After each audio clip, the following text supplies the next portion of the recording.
With a post-RNC boost, Donald Trump now taking the lead in the latest average of polls in a head-to-head matchup against his rival Hillary Clinton. But historically, who does better coming out of conventions, and does it even matter? Here to weigh in, Scott Rasmussen, thank you so much for joining us this morning. Great to be here. So we were just discussing, there are actually people out there that aren't even paying attention to this right now, right? That's right. There's two worlds in politics. There's the political junkies who are obsessing over every sentence of Hillary Clinton's speech from last night.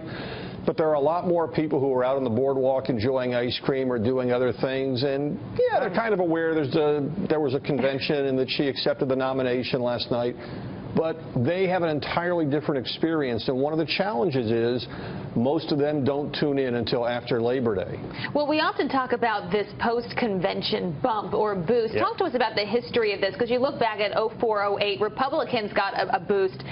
4 years ago, the Democrats did. The biggest one was something that Heather mentioned, right? 92 was, yeah, it was with Bill Clinton. Bill Clinton with 16 points. That's right. You know, there have always been convention bounces because you get the media attention, you get to unify your party.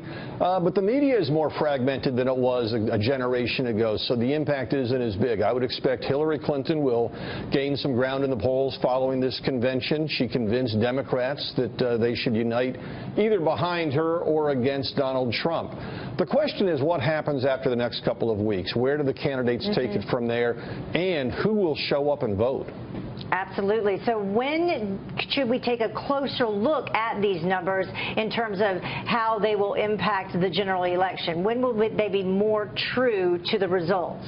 I think when you get closer to Labor Day, you begin to get a better handle on things. But again, the real question is pollsters don't have any sense of turnout, of who's actually going to show up. We saw it in the Brexit results a while back where people weren't sure who were going to show up and vote, and Brexit surprisingly won. Yeah, I think the debates will play a big role as well. That's for All right, sure. so there's still a number of Bernie Sanders supporters that are angry about how things all played out, and both candidates are fighting for them. Where are they going to go? Most of the Bernie Sanders supporters, the overwhelming majority, are going to vote for Hillary Clinton. The question isn't so much, you know, who are they going to vote for? So a few may go to the Green Party, but it's will they show up and vote? Both, they dislike Donald Trump. They are not at all impressed with Hillary Clinton. And the significance of this is huge. In 2012, Mitt Romney won the election among people 30 and older. It was the youth vote that put Barack Obama back into office for a second term. If young people do not show up and vote, well, that's a big boost for Donald Trump. Hillary needs them. Yeah. Sure does. I know, and those Bernie supporters, though, even this evening, we received reports that they were walking out.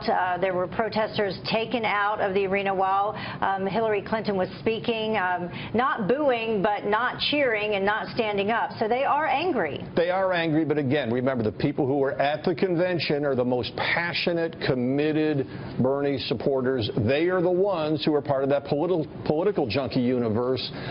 Most people around the country who are not as engaged, even if they liked Bernie, the question is, do I vote for Hillary or do I stay home? Yeah, or do I just sit it all out? Right. All right, Scott Rasmussen, always love having you. Great to be with you. Thank you, Scott.